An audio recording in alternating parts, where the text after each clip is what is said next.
Bien, chers collègues, au cours de ce débat, vous deviez avoir l'occasion de présenter 17 amendements dans un article additionnel portant sur la réintégration du personnel soignant non vacciné. Vous ne pourrez pas présenter ces amendements car ils ont été déclarés irrecevables au nom de l'article 40. Ils ont été déclarés irrecevables au nom de l'article 40, non de mon fait en tant que président de la Commission des finances, mais au nom de la présidente de l'Assemblée.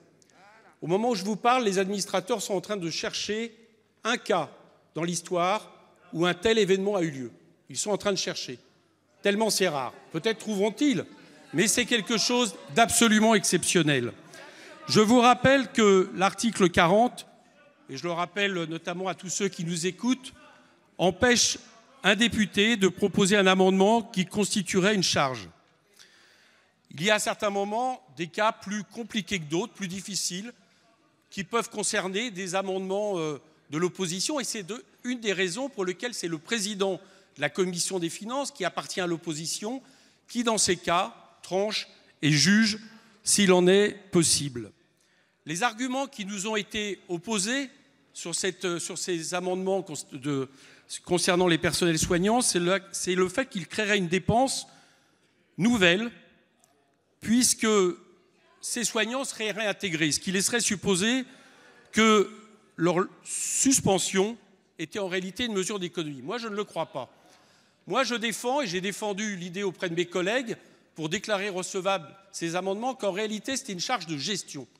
Qu'est-ce qu'une charge de gestion? Le premier avantage, c'est que ça ne dépend pas, justement, ce n'est pas couvert par l'article 40 de la Constitution.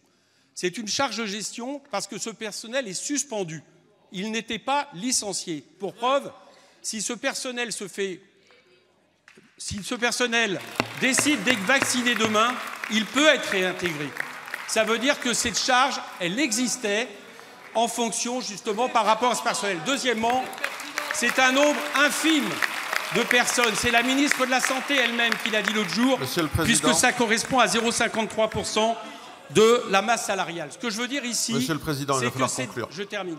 Cette décision, y compris si vous aviez jugé que cet article ensuite était adopté et que vous alliez devant le Conseil constitutionnel, cette décision, elle est largement abusive. Il y avait matière à entendre ces amendements. Et moi, ce que je crains, c'est que ces amendements auraient été majoritaires. C'est pour ça que vous utilisez l'article 40.